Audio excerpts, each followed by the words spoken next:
할렐루야. 이 아침에 놀라운 하나님의 축복과 평강이 모든 성도님들에게 가득하시기를 기도하고 축복합니다. 함께 주기도문 하시겠습니다. 하늘에 계신 우리 아버지, 아버지의 이름을 거룩하게 하시며 아버지의 나라가 오게 하시며 아버지의 뜻이 하늘에서와 같이 땅에서도 이루어지게 하소서.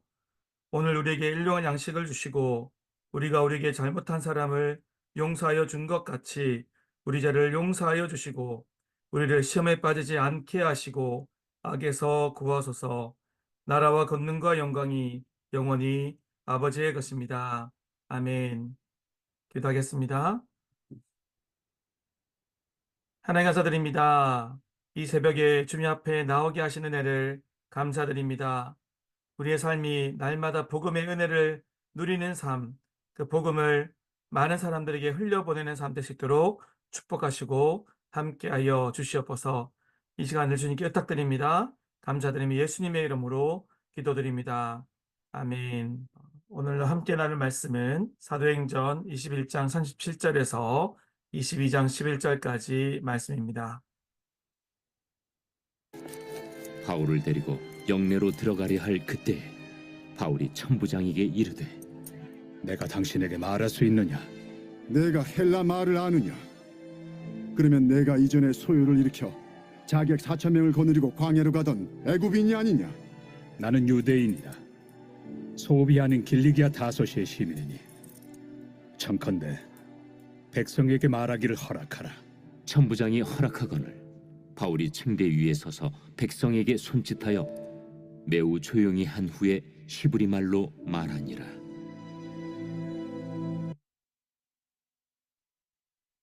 제 22장. 부형들아, 내가 지금 여러분 앞에서 변명하는 말을 들으라.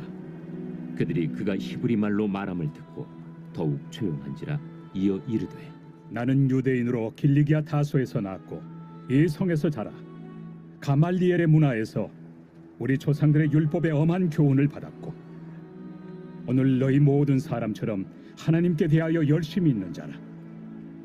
내가 이 돌을 박해하여 사람을 죽이기까지 하고 남녀를 결박하여 옥에 넘겼노니 이에 대제사장과 모든 장로들이 내 증인이라.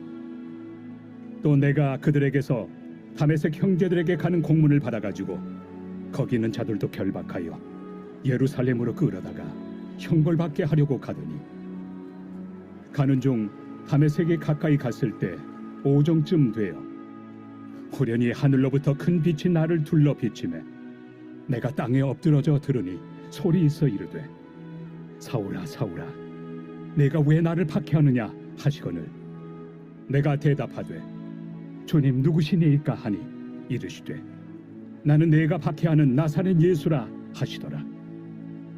나와 함께 있는 사람들이 빛은 보면서도 나에게 말씀하시는 예 소리는 듣지 못하더라. 내가 이르되 주님 무엇을 하리이까? 주께서 이르시되 일어나 다메섹으로 들어가라. 내가 해야 할 모든 것을 거기서 누가 이르리라 하시거늘 나는 그 빛의 광채로 말미암아 볼 수 없게 되었으므로 나와 함께 있는 사람들의 손에 끌려 다메섹에 들어갔노라. 아멘. 네, 오늘 이 본문의 말씀을 가지고 살아계신 하나님의 증언자라는 제목으로 말씀을 나누겠습니다. 여러분, 복음의 전파는 어떤 사람들을 통해 가장 힘이 있게 증언이 될까요? 바로 그 복음의 은혜와 능력을 경험한 사람들입니다.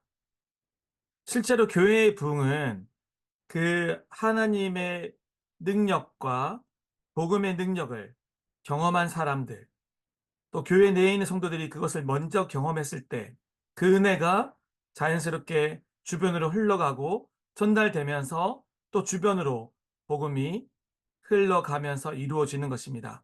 다시 말해서 교회의 부흥은 성도 안에서의 먼저 질적인 부흥, 성도들이 제자로 세워지는 그 부흥이 먼저 이루어지면 그것이 자연스럽게 주변으로 흘러가면서 양적 부흥으로 이어지는 것입니다. 또한 그렇게 추가로 새롭게 오게 된 성도들이 또한 하나님의 은혜를 경험하고 제자로 세워지면서 그것이 점점 확산되어져 가는 것이죠.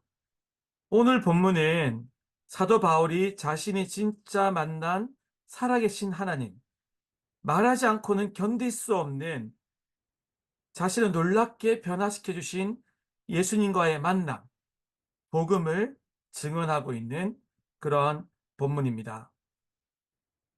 39절부터 40절까지를 읽어드리겠습니다. 바울이 이르되 나는 유대인이라 소읍이 아닌 길리기아 다소시의 시민이니 청컨대 백성에게 말하기를 허락하라 하니 천부장이 허락하거늘 바울이 층대 위에 서서 백성에게 손짓하여 매우 조용히 한 후에 히브리 말로 말하니라. 사실 요 앞부분에 보면 이 유대인들이 이 사울을 이 바울을 죽이려고 했거든요. 근데 그 가운데 천부장과 군사들에 의해서 이제 끌려가면서 사실은 그들에게 끌려감으로 말미암아 오히려 보호가 된 거죠. 그래서 그렇게 이제 서 있는 장면인데 거기에서 사도 바울은 백성에게 말하기를 허락하라라고 이렇게 부탁합니다. 그래서 말할 수 있는 기회를 얻게 된 것입니다. 사도 바울은 어떻게든 자신이 누린 그 하나님의 사랑, 자신이 만난 하나님의 복음을 증언하고자 했습니다. 그래서 이렇게 이제 말할 기회를 허락받은 다음에 자신이 만난 하나님, 복음을 증언하기 시작합니다. 자신이 경험했던 그 경험을 있는 그대로 말하는 것입니다. 저와 여러분들 또한 바울과 같이 선명한 하나님을 만난 경험이, 그리고 내가 변화되고 회복된 은혜의 경험이 가득할 수 있기를 기도하고 축복합니다.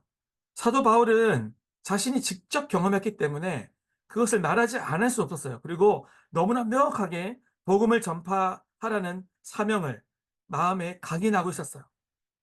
그리고 그 만난 하나님의 은혜의 경험을, 하나님 만난 은혜의 경험을 계속 기회를 가질 때마다 전한 것입니다. 또 하나 여러분 도전하고 싶은 것은 저와 여러분들이 삶 가운데 사도 바울이 만난 하나님, 그리고 그 이후에는 매일의 어떤 삶 속에 우리 어제도 나눈 말씀처럼 동역자들 만나고 또 만나고 헤어지고 새롭게 또 새로운 지역으로 가고 그 모든 삶의 현장 가운데 작은 일, 큰 일을 통하여서 하나님의 살아계심을 경험했어요. 또 그것을 자연스럽게 사람들에게 나누었겠죠. 저와 여러분들도 매일의 삶 속에서 그 살아계신 하나님을 경험할 수 있기를 기도합니다. 그리고 더 나아가서 그 경험한 살아계신 하나님을 증언하는 증언자의 삶을 살아갈 수 있기를 기도하고 바랍니다. 어제 회복의 삶 화요반이 종강했습니다. 그리고 지난주 목요일에는 회복의 삶 목요반이 종강을 했습니다. 이제 두 개의 반이 모두 종강하면서 마지막 시간에 지난 10주간의 성경부를 통해서 받았던 은혜들을 나누는 시간을 가졌습니다. 각자에게 주신 은혜를 또 간증하고 나누면서 얼마나 감사했는지 모릅니다. 이제 그런데 그 교재에 보면 또 그 같은 맥락에 중요한 도전이 쓰여 있습니다. 그 내용을 제가 잠깐 읽어 드리겠습니다. 삶 속에서 하나님의 치유를 경험하고 나면 하나님의 치유의 능력에 대해 확신 있게 말할 수 있게 됩니다. 경험이 없어도 하나님에 대해 증언할 수 있지만 그 능력을 스스로 체험하고 나면 그 증거는 더욱 힘이 있습니다. 그렇지 않겠어요? 그죠? 직접 경험하고 나면 직접 경험한 거기 때문에 더 확신 있게 말하게 되잖아요. 저도 참 그 은혜를 많이 누렸거든요. 이제 늘 말씀드리지만 50대가 넘어 보이지만 아직 50이 안 됐습니다. 몇 달 안 남았긴 했지만. 그런데 제가 지금까지 살아오면서 또 26년간 사역자로 살아가면서 정말 하나님의 살아계신 역사를 또 수많은 정말 간증할 수 있는 놀랍게 하나님이 이루어 가신 그런 기적 같은 일들을 누렸거든요. 그렇기 때문에 그 살아계신 하나님, 내 삶에 역사해 주신 하나님을 더욱 힘있게 확신 있게 증거할 수 있더라고요. 저와 여러분들도 그런 하나님을 만난 그 사도 바울이 또 만났던 그 하나님의 경험과 같은 확실한 믿음의 경험, 하나님 만남의 경험이 있기를 기도하고 축복합니다.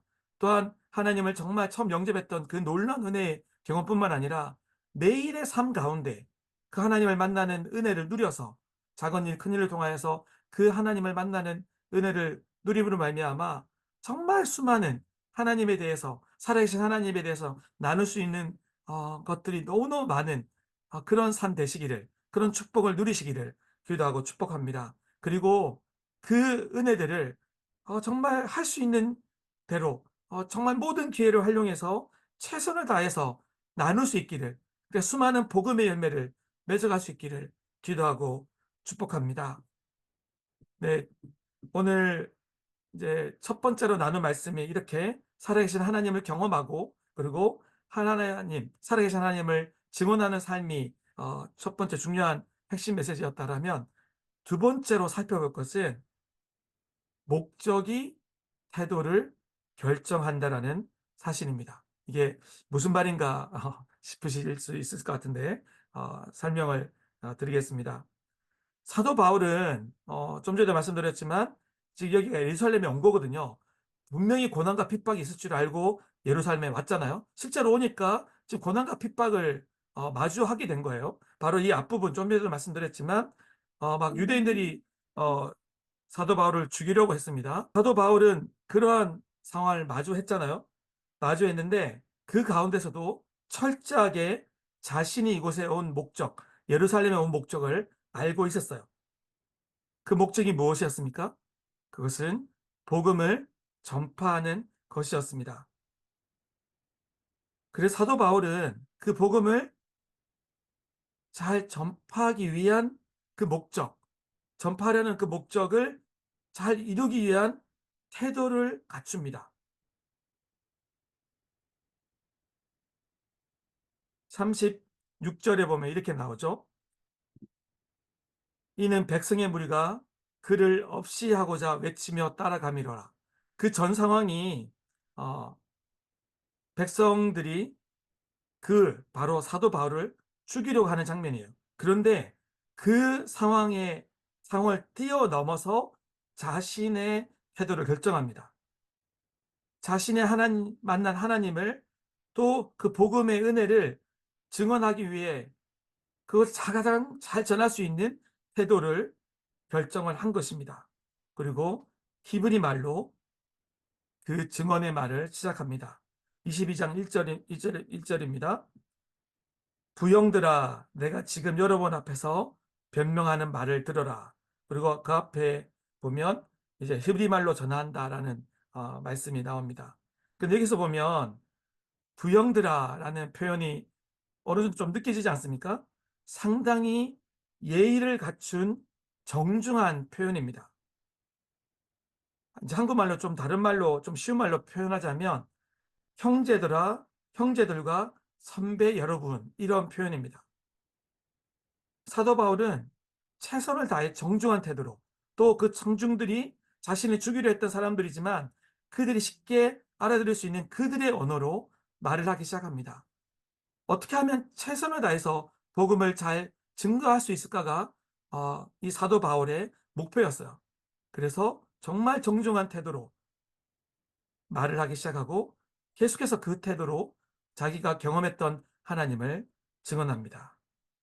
사도 바울처럼 저희 또한 목적이 태도를 결정해야 합니다.